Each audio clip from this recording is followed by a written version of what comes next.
label and like fabric out, just take all the dirt. Thank you.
This is my interpretation of the Gutenberg press. We really don't know what Gutenberg's press looked like.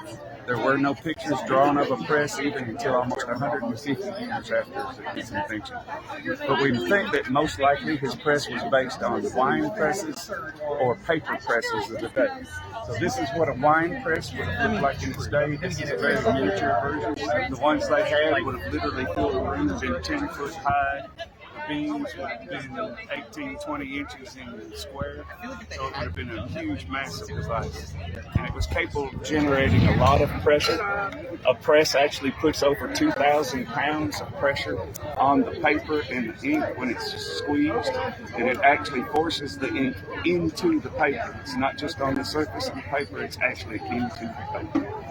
And so they would ink it with these. These were called ink balls. They would take and put a dab of ink on the leather balls, and they would spin it and get a nice thin coat. They would take the ink ball and they would roll it across the surface of the type to ink the type. And then they would put a piece of paper in what we call the tympan and the frisket. The piece of paper goes here. This is called the tympan. It actually moves up and down so that it can be pushed against the type, but doesn't actually touch the type until you actually squeeze it. Oil paper would be put in front of it so that you would cut out the window of what you were printing, and that way excess oil doesn't get on the outside edges of the paper. So then the paper would be wadded, it would be pulled, it would be run under the press, and the man would pull the arm and pull it back. And they would bring the box back, open it up, take it out, and get ready for the next page. Here we go. 1, 2, 3, go.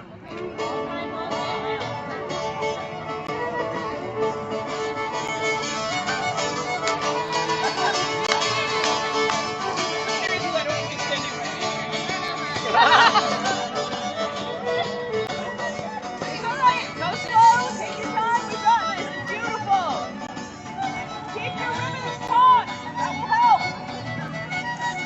Good job. Perfect. Well done. Beautifully done.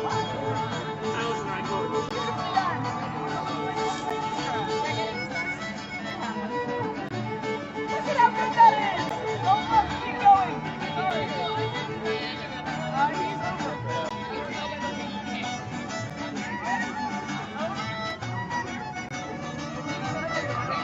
Perfect. You got it. Yay! How y'all doing? My name's Victor from Faire Academy, blowing some glass here at Alabama Renaissance Fair. I'm about to make a pumpkin. We got a little bit of glass on there. I'm gonna add some more. It's a 2,000 degree furnace. Holds about 15 pounds of glass. It's pretty hot. Got a little bit of molten glass on there. Don't do that. I'm gonna add some color. I got over here in these little bowls some aquamarine blue.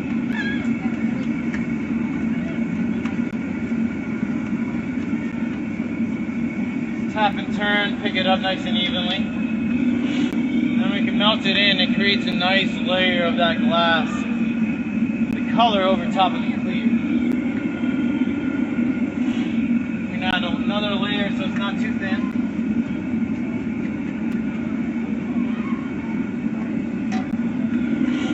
Melt that in, and then we're going to go right back into the color for the black. And we'll put little black dots just on the bottom. A little accent, kind of randomly throughout the form. Now we got to get a lot of heat so we can blow a bubble in there. I'm going to use the steel sheet to roll the glass on there. It's going to cool it down and shape it at the same time. Then once I got a nice symmetrical little blob of glass at the end, I can blow through the blowpipe, cap it with my thumb, and we'll have some blown glass. But turning nice and evenly, change the angle, and you can see it's starting to make everything a little bit more symmetrical. Do that one more time, compressing it down.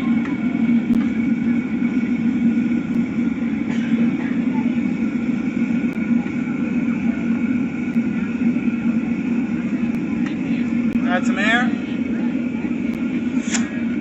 Just cap your thumb over the end, and you can watch it get bigger.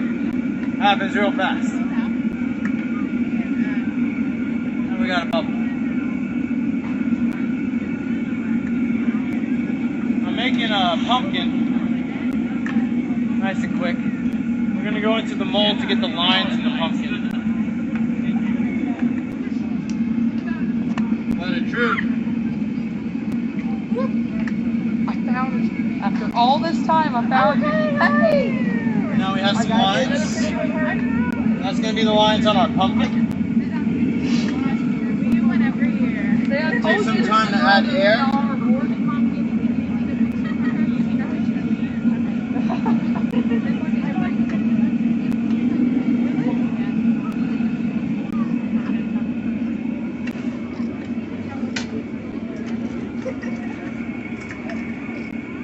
I've walked all over the park all for 2 days. You know, I always come on Sunday. So yeah, I was like, if I don't find her this year, I'll be yeah, for real. Alrighty. I knew I'd find her. As I turn, I'm just blowing and squeezing to help shape out the glass. I'm adding a constriction line, which is where I'm going to add the stem. Use our wooden paddle to make it sit flat.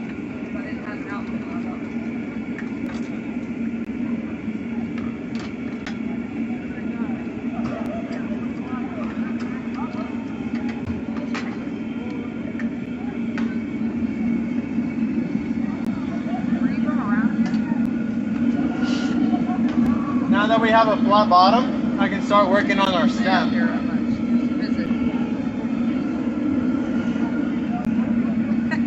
Let our pumpkin chill out over here.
Is hand-carved, and each boat is dedicated to the memory of a round table member who has passed away.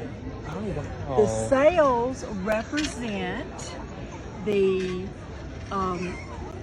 character that person played at our fair. So we are all volunteers. No one gets paid, not even our director. Wow, I did not know that. And we have been doing the fair for 36 years. Wow. Here in Wilson Park, in downtown Florence, Alabama. So this is our memorial fleet. So these